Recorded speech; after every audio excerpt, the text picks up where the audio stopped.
Hello and welcome to the NC podcast. My name is Natasha Collins and I'm the host and founder of NC Real Estate, which includes its members club for property investors to come and build commercial and mixed use portfolios that completely align with their goals.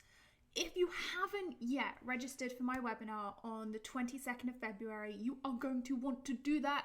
We are going to be creating property investment business plans in 60 minutes. So you want to head to ncrealestate.co.uk/February 2021 to make sure that you register for that. It's going to be epic. I'm going to be there with you live and I cannot wait to see you there. Also, make sure that you register in advance because I have some emails going out beforehand which will help you prepare and make sure that you are ready for the live event. So don't hesitate, register. We're going to go live next Monday and I'm excited to see you there. Okay, so what are we going to do today? Well, one of the big questions that I'm asked about is, Natasha, how do you systemize your business? So I'm going to go through systemizing your business in 10 steps. It works for my business. It also works for my property portfolio. So do make sure that, when you're taking this on board, I'm going to go through what we do at NC Real Estate, but this also does translate into my property portfolio as well. So this works across the board. Now, if you wanted to know who the team are at NC Real Estate, I have a pretty big team nowadays. I have Lorenza, who is kind of my right-hand woman. She runs everything community level for the members club, so she makes sure that all of our clients know what they're doing, know where they need to be, know who to report to, know how to get on calls, know how to find the right resources.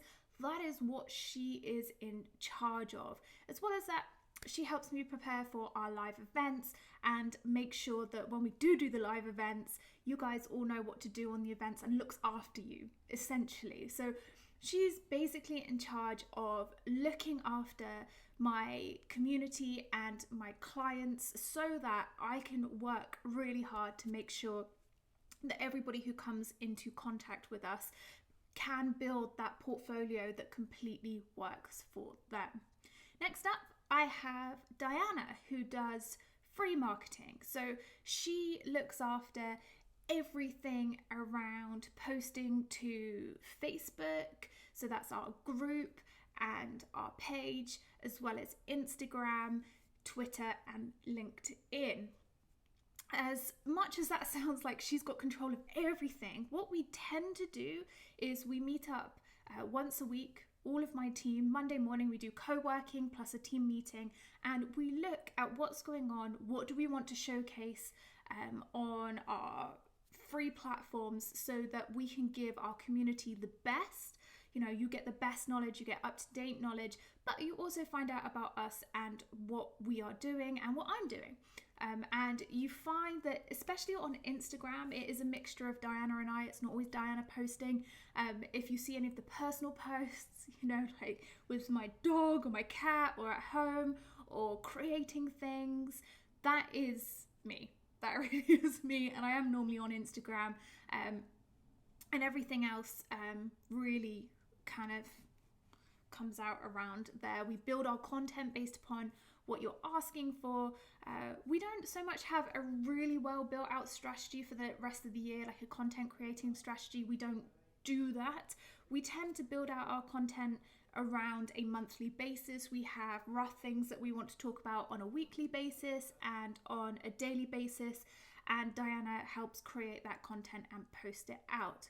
Then we also have paid for marketing, and that is run by Ivan, who does all of the paid for ads. He runs that.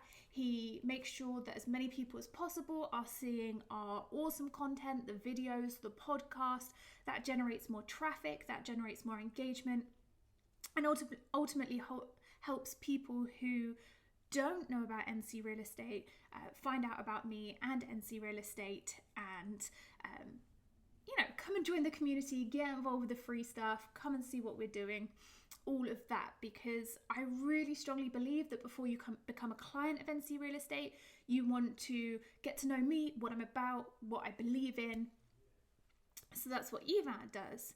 Then I've got Dragona, who is my personal assistant. And again, she helps me by going through all of my emails and communication and sorting that out, sorting the diary out for the podcast. She also jumps into the free Facebook group, so Property Investment Mastery, and she makes sure that everybody's okay. She looks at what's being talked about so that when we have our team meetings, she can bring those ideas into the team meeting. So she basically organizes me and what I need to be doing as well. So that's really helpful. Especially with the amount of email traffic I get on a daily basis, my clients get first priority. So she knows who my clients are. They then go to the top of the email list and I do those. So it's really important for me. If you become an NC Real Estate client, or if you are an NC Real Estate client, that's it, your first priority every single time. And she knows that, so she puts my emails in priority order and deals with anything that I don't need to deal with. And then we've got Jenny, who runs my bookkeeping, and she does all of the accounts for NC Real Estate, which is fantastic. We actually meet on a monthly basis. We go through our profit and loss, and we have a look at how much money we've been bringing in versus how much money we're spending. At the moment, we're on a bit of a marketing drive, so there's a lot of money going into marketing, and we look at that. You know, how does this look when we forecast it across the year? What are we going to be doing going forward? She also deals with all of the invoicing for the members club and our clients, and she makes sure that we are getting paid on time. Then I have resident coaches. So I have Mel, who is our goals and accountability coach, and I have other various coaches who come in from time to time to help in the members club. And again, we see them once a month, and we look at what our members need, what do they need help with growing, and we look at what topics they need to cover in each of their sessions. I then have Chanel, who is the designer for all of the beautiful things that you see in the members club, all of our graphics in there, that's paid for graphics, just to make sure that everything has our branding on it, it's in our colors, it all fits in line with what we're looking at in the members club. So at the moment, that is my team. Surrounding that, I have an overarching accountant. Paul Horrocks at Allen's Accountants looks after my end of year taxes. Josh at Brooklyn Podcasting Studio does the producing for this podcast. And then we have different things that we outsource, like IT if we're going to be doing that, and other things. If we need photographs taken, we find local photographers, for example. Property management, I have property managers on the ground in London as well who I use, who form part of the extended team. So there is a lot of people that work to make NC Real Estate what it is today, and I'm hoping to grow that over this year as well, which is why I have to systemize this business. Obviously, I don't just get up in the morning and think, yep, let's go onwards and upwards and just kind of throw everything. There is a method to the madness, and I'm going to tell you how I run things, and then you can see where that would fit in with what you do.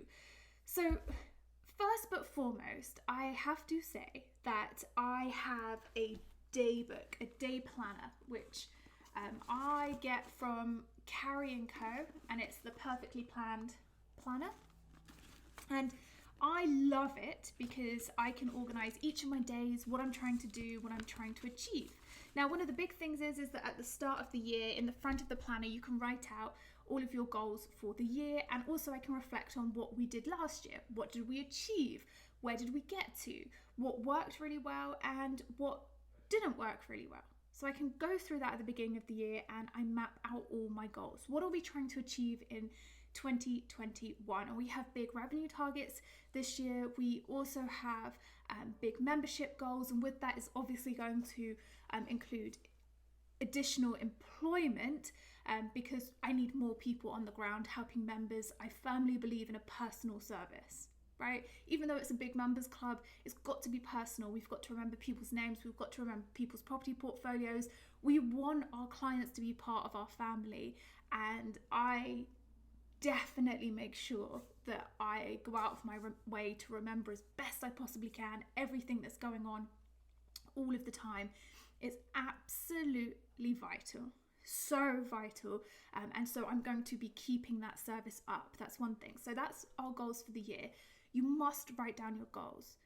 Then I split my goals out into 12 months. What do I want to achieve every month in order to hit that end target?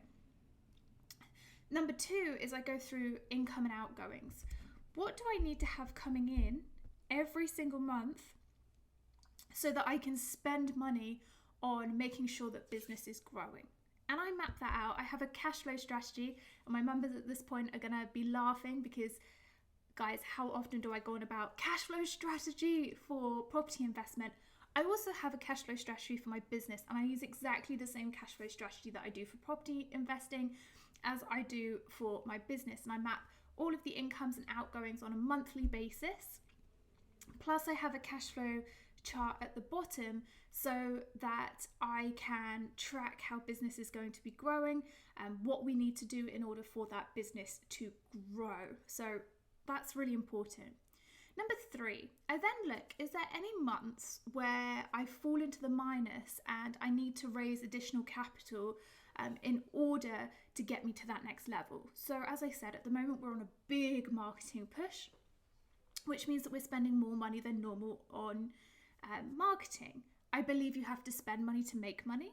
That's true of property investments. Obviously, you spend the money before the money starts coming back in. That is the same for business to a certain extent. So I also have to go and find how much money I need to invest to get me to that next level and make sure that we've got a sustainable business over the next 12 months. The cash flow forecast that, certainly forecast that, so I can see exactly how much I need. Number 4, I then look at what I do on a daily basis, and I start to think, what jobs do I do consistently right now that I can outsource? And that's where having a day book comes in, because I write down every single thing I need to do on a daily basis and everything I do on a daily basis. And I can go back through for the last month, say, and see what it is that I'm always doing. What is it that I've always got diarised in? For example, this podcast actually takes a lot of manpower to get it up to your ears. It takes a huge amount. There's a lot of marketing that goes in at the back. When we're organising guests, we're writing out show outlines. There's research that goes into that. Then putting together the notes for underneath the podcast, creating the videos, creating the marketing that goes around that, and making sure that we push it out to you so that you get it. Otherwise, no one would be listening to this podcast. You do not just put out a podcast and people come. There has to be an element of you taking it to the people as well. So what I would do then is, once I figure out that this is something that I'm doing all the time, every single week, I then start to look at all of the other things that I'm doing. And number 5 is creating a time study. So I do that quite naturally anyway, by writing down the things that I do on a daily basis and making sure that I'm quite optimized with my time. Again, my day planner has the ability for me to map out what I'm doing each hour of the day. I do leave space in between as well, because things overrun or you just need breathing time. But I can see. And so start putting together a time study. On a Monday, I spend this number of hours doing this number of hours doing this number of hours doing this. Late last year, I realized that I was spending 2 to 3 hours a day on emails and I was hating it, which came from doing a time study. It was literally like, get to my desk for 9 a.m., do emails up to about 11, and then kind of try and catch up with my day. When actually, by bringing Dragoner on board and giving Dragoner that side of things and that organising, Monday mornings, Thursday mornings, I have time for 2 to 3 hour team meetings if it's needed. We try and get things done quicker, but if we can do co-working sessions, then that works really well. So a time study is important because you see where you're spending your time, what tasks you're doing, and how that looks. Next up, number 6, I think, okay, well, this is something that I need to outsource, and this is because it's taking up a lot of my time and I don't need to do it. It's something that's being repeated. So I create a training video the next time I'm going to do it. And all I do is actively sit down and think, okay, so for the next hour, I'm going to be answering my emails. So I put Camtasia on, which is my screen recording platform, and I record what I do for the next hour. And so from that, I can then create a training video and a step-by-step guide of how to do that. In order to train Dragoner and give her the correct training in order to do my emails, I put together 2 weeks worth of training videos of me answering my emails. So she had some base point of what to do and how to do it next. So I record via Camtasia, I upload that video to Vimeo because then it's private with a private link, no one can ever get hold of it, and then split the video up into sections, and each of those sections I type out on a Google Doc. I write down the steps in that Google Doc and then add the link to the training video. Now, that Google Doc is private. It's not as if anybody can go and find it. It requires passwords to get into it. But that means that that member of staff can very competently complete the tasks that I do, right? So anything that I do on a regular basis, I can now outsource that. And as you can see by my growing team, I do this on a regular basis. If there is anything that gets too repetitive, even going on my website and doing blogs and this kind of thing, there are training videos for how to run that within my business.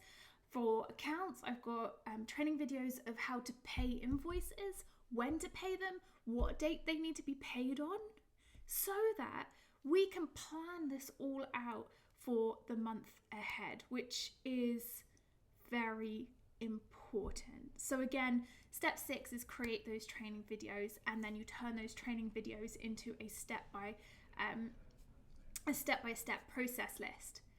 Then I split the training videos into job roles and responsibilities. So I group things. So things that have to do with social media and posting content, that goes into one job role, tends to go into my free marketing job role.